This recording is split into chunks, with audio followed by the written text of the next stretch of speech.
Since I've started playing Super Mario Sunshine again, I've been having dreams about it, even in my sleep. I cannot escape it. In this dream, I was in Noki Bay and I was able to chat with piranhas that were diving like Mario around the area.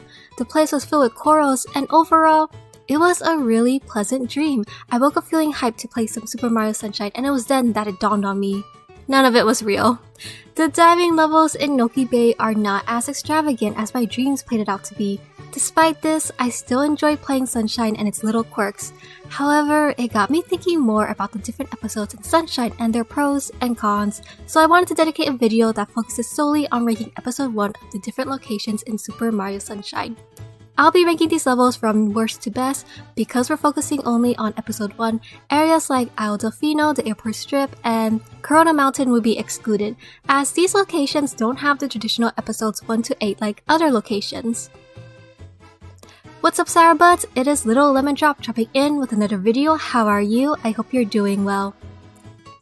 Earlier this month, I released a video about whether or not Super Mario Sunshine is worth playing. While the short answer is yes, I also discussed the grievances I had with the game. And so, if you've watched that video, then it is to no surprise that I ranked Bianca Hills Episode 1 as the worst. I'm sorry, I love Bianca Hills aesthetically, but it's just an underwhelming episode, and sadly Bianca Hills has a huge disadvantage in this ranking for how it's set up. So I acknowledge that my ranking for it is definitely biased because I can't look past this detail. By the time we get to level 1 of Bianca Hills, this will be the 3rd time in a row we fought a polluted piranha plant. Which is a shame because we've had some interesting boss fights in Sunshine, so Bianca Hills Episode 1 was a missed opportunity for that. For instance, there could have been a boss fight with an enemy that resides in the lake, not just the pond skaters that you kinda ignore in most levels. In general, they don't really make a use of the lake. There could have been more water-themed enemies besides the blooper or the electric mana ray. I also feel like the preview for episode 1 is confusing. I think that the developers were uncertain with what they wanted to do for episode 1 because in the preview for it, we see 3 enemies at once. You have Shadow Mario, the polluted piranha plant, and Petey Piranha. Shadow Mario also disappears after that preview. When you get to the polluted piranha plant, he's not there. It's a little confusing plot-wise too because we had chased Shadow Mario off to Bianca Hills after his failed attempt to kidnap Princess Peach, and then he just poofs. Which is odd because in every other episode preview where Shadow Mario is present, there is a clear objective that involves him. But Bianca Hills is the exception to this, where he's present in the preview but is gone after that. My theory is that something else was planned with Shadow Mario, but they scrapped it. Maybe we would have had a more elaborate Shadow Mario fight like we did with Mecha Bowser in Piña Park. Who knows? Another episode that fell flat for me was episode 1 of Noki Bay. Noki Bay is an interesting area, I will give it that. But ranking it based only on episode 1, it falls second to last. I do give it props though because I understand its purpose. Your job is to defeat this mole in a cannon and get rid of him. The way to it is important to remember because in later episodes you need to go up here again to help with other missions. For example, it shows you this tool you need to use to reach a cliff and you're going to need to use that tool again later. However, there's not much to explore as the water around you is polluted. It confines the player from exploring the whole area in episode 1 like we're normally used to. And I do appreciate this change of pace as you slowly in later episodes get the hang of how to venture through Noki Bay. But this restriction also makes episode 1 feel especially short, as getting to the mole isn't that difficult. I think an improvement they could have added was after defeating the mole, you have to hop into the empty cannon for a secret level. This is actually what I was expecting because when we defeated a mole that was causing ruckus at Piña Park, we had to hop into the cannon for a secret level. This helped draw out the episode and kept the player engaged, but I also understand that if they did this, someone would argue that it's just another repetitive level repeating the same concept. And Sunshine is guilty of that. Nonetheless, I wanted something more out of episode 1 for Noki Bay. I want to say Noki Bay episode 1 was short and sweet, but it was just short. Next up, we have one of my all-time favorite areas in Sunshine, Rico Harbor. If I were to rank Rico Harbor solely on aesthetics, it would be much higher on my list. However, since we're focusing solely on episode 1 and its mission, I don't think it was strong enough to rank any higher. I don't dislike the boss for this level. I think it makes sense and goes incredibly well with the theme of Rico Harbor. We're at a harbor, so I'd expect for some sea creature enemies. It also leaves a stronger impression than episode 1 of Bianca Hills, so I'll give it that. However, this strong impression dwindles down due to the Gooper Blooper making more than one appearance. And quite frankly, one appearance was enough. the fight just feels rather stale and repetitive when you face him again in other episodes. This is probably because the game didn't bother to up the difficulty or add any drastic changes when fighting him again. For example, PD Piranha at least flies and has to be shot down with a point when you battle him again. The Gooper Blooper, on the other hand, doesn't have that distinct of a change, so every battle just feels the same, which is disappointing because I do like the Bloopers concept and I think it had a solid first impression, but after that it just goes downhill. What saves the episode from being a complete dud is the scenery and how fun it is to explore Rico Harbor. If you choose to follow the arrows, you're met with an obstacle course, and I think this is exactly why Rico Harbor tends to stand out for me, is because every episode of Rico Harbor makes it interesting on getting from point A to B. One episode, this path is cut off by goop, and another episode, you need to figure out how to reach this platform. You also don't have to follow the arrow to get to the blooper. There are other ways to reach your objective, and I like the freedom it gives to the player. I also acknowledge that I am being a little unfair, as I said I would be ranking locations solely on episode 1. But then again, I did the same for Bianca Hills. It's hard for me to give Bianca Hills a higher ranking when it's the third time in a row we're fighting against a polluted piranha plant, so I think it's only fair that I do the same with the Gooper Blooper and mention its other appearances. On the bright side, I do think episode 1 is the best blooper episode out of all its appearances, although its best was not enough. Next on my list is episode 1 of Gelato Beach, the Doom Bud Sandcastle Secret. I thought this was a nifty episode and a clever way to teach the player how to utilize Doom Buds for later episodes, and you will need to use Doom Buds to defeat the Wiggler, or you can use the Doom Buds to get rid of the Cataclax that chase after you. This is something I wished happened with the points from Bianca Hills. If you're going to introduce a tool, I'd expect that tool to have continued use beyond that episode, and the Doom Buds accomplish just that. For the premise of episode 1, you need to spray a specific Doom Bud that will spawn a sandcastle. Once the sandcastle is spawned, you need to walk through the arc in order to trigger the next stage of the episode. But if you take too long, the sandcastle will collapse and you need to spray the Doom Bud all over again. This is actually one of my favorite little details and I give props for it. Once inside the sandcastle, Shadow Mario takes away FLUDD, as he always does, and you need to make your way over a long winding path of sand blocks. These sand blocks will immediately start to fall as soon as you step on them. If we compare this secret level to other secret levels, it's definitely not the most difficult, but there is still room for error that the player can pull. If you're a stickler on difficulty, then maybe you'd rank this lower for being on the easy side for secret levels, but I found the episode to be pleasant nonetheless, and I like the introduction of sand blocks in Sunshine, even if they are a pain for me in later levels. I also appreciate the replayability of secret levels in Sunshine with FLUDD. I like that they didn't make it where we just repeat courses again with FLUDD, but instead added a little challenge to it.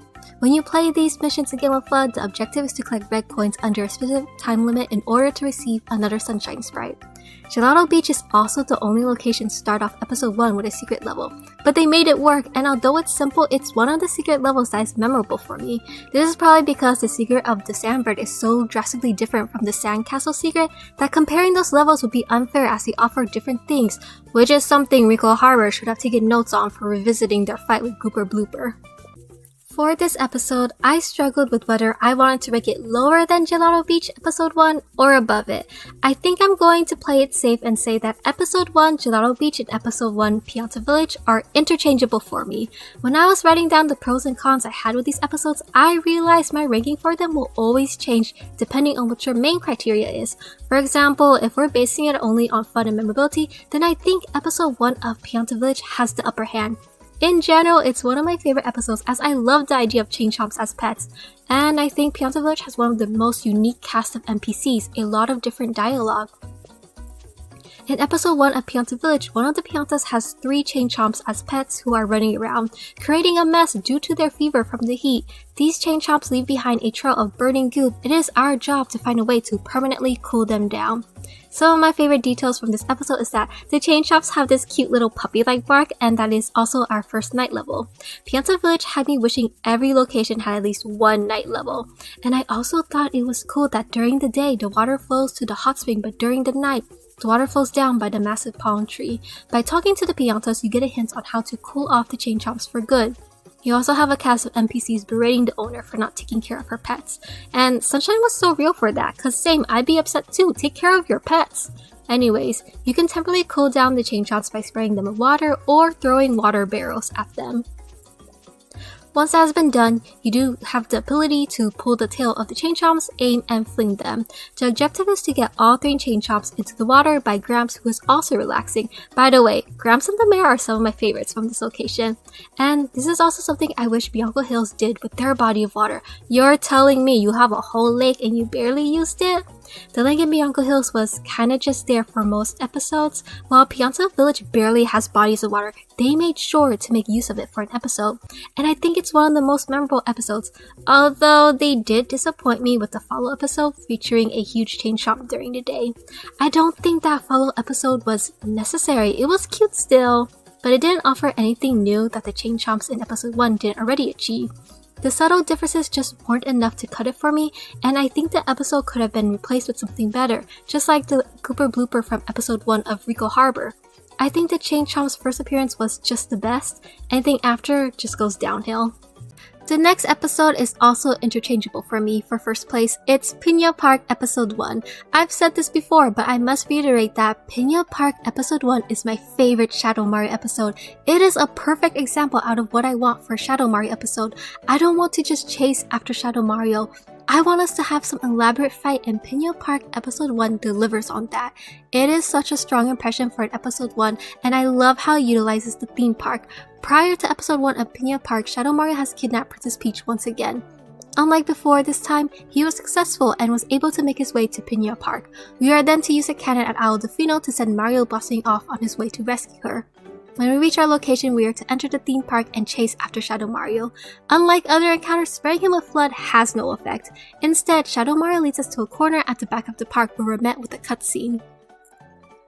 In this cutscene, Shadow Mario brings out Mecha Bowser, and I remember as a kid thinking this was so cool.